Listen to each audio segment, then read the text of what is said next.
Welcome back to another video. My name is Manish Arya and आज हम बात करेंगे how to learn Spring Boot step by step. So आज हम उसके बारे में स्टेप बाय स्टेप डिस्कस आगे कर रहे होंगे कि क्या क्या स्टेप आपको फॉलो करनी है और क्या क्या पॉइंट में आपको क्या क्या चीज़ आपको step by step learning points आपको लेके चलना है। देन आप स्प्रिंग बूट प्रॉपर तरीके से पढ़ सकते हैं, प्रिपरेशन कर सकते हैं। सो ऑलरेडी मैंने एक नोट्स बना रखे हैं, उस नोट्स को फॉलो करेंगे ताकि ईजी एक कन्वीनियंट भी होगा जिससे हम आगे डिस्कस कर सकेंगे। सो जैसे आप देख रहे हैं, टॉपिक है step by step guide to learn Spring Boot. So first of all step 1 पे जो आता है अंडरस्टैंड आपको करना है, understand of basic of Spring framework. So इसमें आपको क्या लर्न करना है, लर्निंग पॉइंट ऑफ व्यू से आप देख सकते हैं।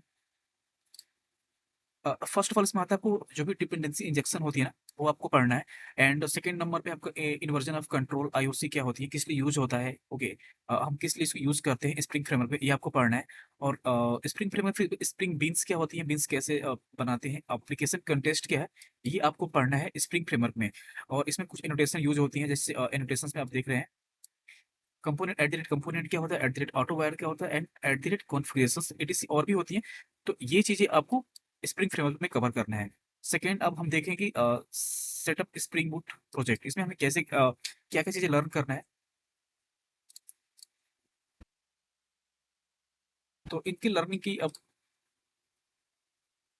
इनमें लर्निंग के लिए हमें बेसिकली देखेंगे सेकंड नंबर पे क्या-क्या पढ़ना है। Project using Spring initializer. जैसे कि आप आपको पता है कि प्रोजेक्ट अगर आपको क्रिएट करना है ऑनलाइन तो स्प्रिंग इनिशियलाइज़र होता है, यहाँ से जाके आप क्रिएट कर सकते हैं। स्प्रिंग इनिशियलाइज़र के द्वारा आप कोई भी प्रोजेक्ट यहाँ से क्रिएट कर सकते हैं। तो ये इसी के बारे में जैसा आपको दिख रहा है स्प्रिंग इनिशियलाइज़र, यहाँ से आपको प्रोजेक्ट सेलेक्ट करना है, लैंग्वेज क्या लेना है, Maven, Gradle, Spring Boot version आपको क्या लेना है, देन आपका group, artifact name, descriptions, package, jar या वार क्या ले रहे हैं। तो ये इसके बारे में डिस्कस कर रहा है कि आपको कैसे स्प्रिंग इनिशियलाइज़र द्वारा प्रोजेक्ट क्रिएट करना है। सेकंड नंबर पे project structure and build tools पे आपको क्या लेना है, जो ऑलरेडी हमने डिस्कस की है, मेवन या ग्रेडल लेना है। देन एक एनोटेशन है spring boot application, main class में यूज़ होता है, इसका क्या पर्पज़ होता है, ये आपको पढ़ना है। थर्ड नंबर पे है build rest APIs with spring boot, इसमें आपको क्या-क्या लर्न करना है, ये हम आगे देखते हैं। इसमें एनोटेशन जो हम पढ़ेंगे eight the rate rest control, जो कंट्रोलर क्लास में यूज़ करते हैं। वो क्यों यूज़ होता है, गेट मैपिंग क्या होता है, पोस्ट मैपिंग क्या होता है। ऑलरेडी मैंने एक वीडियो बना रखा है, उसमें भी आप जाके इसको देख सकते हैं। देन इसमें नेक्स्ट है कि रिक्वेस्ट क्या होता है, रिस्पॉन्स वार्निंग हैंडलिंग क्या होती है, ये आपको पढ़ना है। देन पाथ वेरिएबल क्या होती है, रिक्वेस्ट पैरामीटर्स क्या होते हैं, रिक्वेस्ट पैरामीटर्स क्या होते हैं, ये आपको प्रिपरेशन में करना है। फोर्थ स्टेप पे है how to connect with database, data JPA या स्प्रिंग डेटा बोलते हैं जिसको। तो इसमें हम क्या-क्या लर्न करेंगे, फर्स्ट ऑफ ऑल आपको पढ़ना है स्प्रिंग डेटा जेपीई क्या होता है, जेपीई क्या होता है, जावा परसिस्टेंस एप्लीकेशंस होता है। तो ये डेटाबेस कनेक्टिविटी में काम करता है कि जो भी हम कॉल करते हैं, अगर इसमें आप डीपली पढ़ेंगे तो सारी चीज़ आपको समझ में आएँगी। देन एंटिटीज़ क्या होती हैं, रिपॉजिटरी क्या होती है, कार्ड रिपॉजिटरी एंड जेपीई रिपॉजिटरी हम ऑलरेडी मतलब आगे डिस्कस कर रहे होंगे, बट जस्ट हमें क्या-क्या स्टेप इसमें फॉलो करना है, इसे देख रहे हैं। एट द रेट एंटिटी क्या होता है, at the rate ID and at the rate generated value क्या होती है, जो कि हम एंटिटी क्लास में यूज़ करते हैं ऑटो जनरेटेड वैल्यू के लिए, eight the rate generated value use होती है। ओके, जिसमें डेटाबेस है एच2 डेटाबेस होता है, मायस्क्ल, पोस्टग्रेसक्ल, डीबी इंटीग्रेशन, ये आपको इसमें से कोई यूज़ करना है डेटाबेस के लिए। देन स्टेप 5 में है कि add business logic with service layer, मतलब इसमें जो भी अपना लॉजिक इम्प्लीमेंट हम करते हैं उसके बारे में बता रहा है। तो इसमें हमें क्या-क्या लेके चलना है, सर्विस रिपॉजिटरी पैटर्न्स को हमें फॉलो करना है बिज़नेस लॉजिक में। एंड देन एक्सेप्शन हैंडलिंग, हम ग्लोबल जो भी एक्सेप्शन हैंडलिंग हम यूज़ करते हैं उसको कैसे यूज़ करेंगे यहाँ पे। एंड जो एनोटेशन होती है at the rate exception handler and at the rate control advice, ये यूज़ होता है, इसको हम आपको कैसे यूज़ करेंगे इसमें, ठीक है। नेक्स्ट स्टेप में देखेंगे 6 में कि एड वैलिडेशंस एंड डीटीओज़। सो इसमें हमें क्या-क्या लर्न करना है, जैसे आपको पता है कि डीटीओज़ का फुल क्या मतलब है, डाटा ट्रांसफर ऑब्जेक्ट्स होता है, तो इसका किस लिए यूज़ करते हैं वो आपको पढ़ना है। देन आपको जावा बीन्स वैलिडेशन पढ़नी है, नॉट, नल, साइज़, ये सारी जो वैलिडेशन हम लगाते हैं एंटिटी क्लास में लगाते हैं और वेरिएबल पे लगाते हैं। Okay,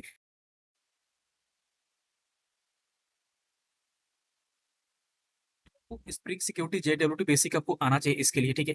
then catching with reddish, ये भी आपको आना चाहिए। एंड शेड्यूलिंग टास्क जो एथलेट शेड्यूल होता है, शेड्यूलर हम जैसे कोड लिखते हैं, कुछ जॉब्स होती हैं कि कुछ टाइम पे चलती हैं, जिन्हें एक टाइम जैसे मान लीजिए कुछ जॉब, कुछ फाइल्स आ रही हैं, कुछ डेटा को रीड करना है, तो आप हमेशा उस जॉब को परफॉर्म नहीं कर सकते। उस केसेस में आपको क्या करना है, अ, अब किसी भी जॉब को आप मतलब एक टाइम फिक्स कर दिया जाता है कि इतने बजे ये जॉब, रात मान लीजिए कि रात के 12 बजे कुछ जॉब्स है जो ऑटोमेटिक चल जाएँगी, तो उसके लिए हम शेड्यूलर लिखते हैं, ठीक है। उसमें अपना लॉजिक अपना अलग होता है, लॉजिक हमें क्या इम्प्लीमेंट करना है बिज़नेस लॉजिक रिक्वायरमेंट के हिसाब से।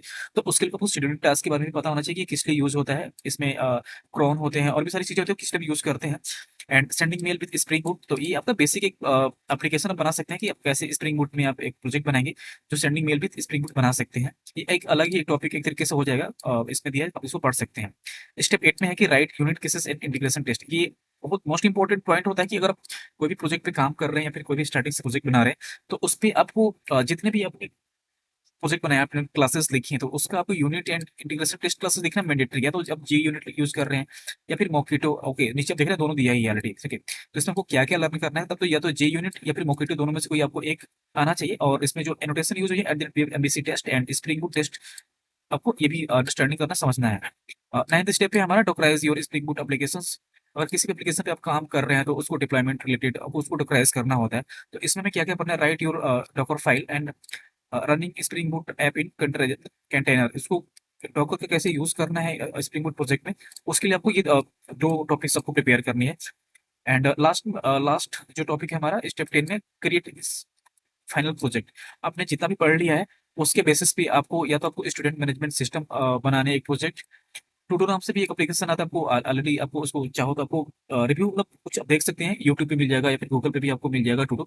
बट आप उसको अपना लॉजिक इम्प्लीमेंट करने का, अपना बिजनेस लॉजिक जो भी अपना बनाना चाहें उसमें आप टूडू ऐप बना सकते हैं। उसके अलावा आप चाहें तो इन्वेंट्री या फिर ऑर्डर मैनेजमेंट एपीआई भी बना सकते हैं कि जैसे एग्जांपल में मान लीजिए स्विगी हो गया, जोमेटो हो गया, या फिर ई कॉमर्स एग्जांपल आप ले सकते हैं जिसमें कि अमेजॉन, फ्लिपकार्ट, मीशो मल्टीपल है।